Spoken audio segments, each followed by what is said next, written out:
सकते। इस रिपोर्ट के मुताबिक BA की डिग्री रखने वाले सिविल सर्वेंट्स प्राइवेट सेक्टर के मुकाबले में 9.5% ज्यादा तनख्वाह वसूल कर रहे हैं। पाइड रिपोर्ट के मुताबिक ग्रेड 20 के अफसर की तनख्वाह कागजों में तो सिर्फ 1,660 रुपए है, लेकिन मुख्तलिफ अलाउंसेस, गाड़ी, मेडिकल और घर की सहूलत शामिल कर ली जाए तो माहाना आमदन 7,30,000 रुपए तक पहुंच जाती है।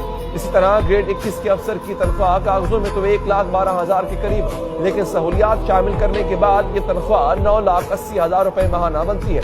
ग्रेड 22 के अफसर की तनख्वाह कागजों में 1,30,500 रुपए, जो कि दूसरी सहूलियात शामिल करने के बाद 11 लाख रुपए बन जाती है। इस तरह BBC में अस्करी इदारों से वाबस्ता अफराद को दस्तियाब मराद पर रिपोर्ट शाया की गई। रिपोर्ट के मुताबिक जब कोई अफसर 15 साल सर्विस कर लेता है तो एक प्लॉट का हकदार हो जाता है। जब कोई ब्रिगेडियर वॉर कोर्स कर लेता है तो इसके बाद 2 कमर्शियल और 1 रिहायशी प्लॉट का हकदार हो जाता है। कोर्स न किया हो तो 2 रिहायशी और 1 कमर्शियल प्लॉट मिलता है। रिपोर्ट के मुताबिक लेफ्टिनेंट जनरल 4 प्लॉटों तक का हकदार हो जाता है। एक 4 स्टार जनरल को रिटायरमेंट पर 3 सरकारी मुलाजिमीन दिए जाते हैं। एक जनरल रिटायरमेंट पर प्लाटों और ज़रई जमीन कीमत में 1 अरब रुपए से ज्यादा की मराद हासिल कर लेता है। जो वापदा के एहलकार है इन्हें तो मुफ्त बिजली फराहम की जाती है। 2020 की रोजामान नेशन की रिपोर्ट के मुताबिक 2018-19 में वापदा एहलकारों ने तकरीबन 40 करोड़ यूनिट बिजली मुफ्त इस्तेमाल की। इसकी रकम 5 अरब रुपए बनती है। 23 जून 2022 की खबर के मुताबिक बिजली का 1 यूनिट 25 रुपए का किया गया है। इस हिसाब से 40 करोड़ यूनिट बिजली की कीमत तकरीबन 10 अरब रुपए बनती है। लाहौर हाई कोर्ट के जज को तनख्वाह, अलाउंस, हाउस रेंट और मेडिकल अलाउंस की मद में 10,85,500 रुपए मिलते हैं।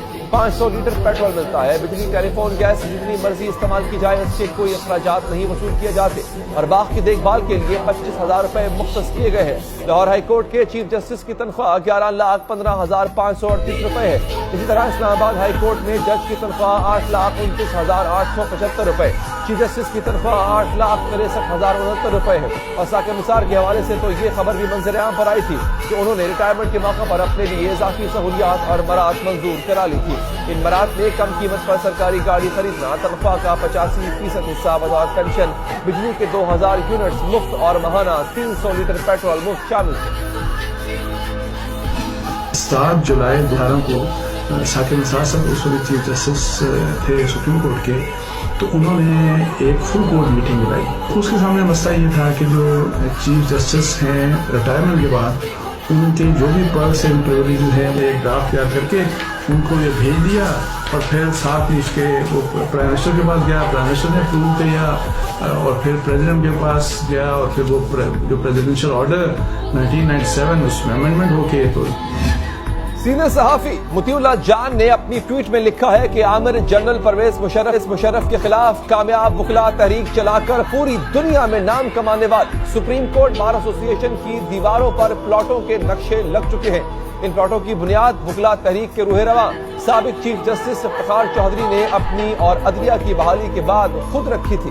कई जजेस रिटायरमेंट के बाद कोई ओहदा भी ले लेते हैं और पेंशन के साथ साथ तनख्वाह भी वसूल करते हैं।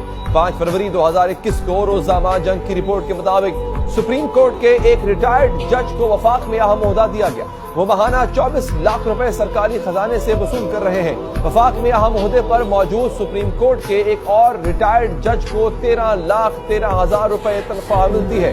इसी तरह जो खुद को अवामी नुमाइंदे कहते वो भी लाखों रुपए तनख्वाह लेते हैं। 2019 की BBC की रिपोर्ट के मुताबिक वजीर आला बलूचिस्तान की तनख्वाह 5,50,000 रुपए है। खैबर पख्तूनख्वा के वजीर आला को माहाना 2 लाख रुपए मिलते हैं। वजीर आला सिंध की तनख्वाह 1,50,000 रुपए। इसके अलावा सबके लिए मुफ्त टेलीफोन, अपना और अहल खाना का इलाज, ट्रेन, हवाई जहाज के सफर मराद में शामिल है।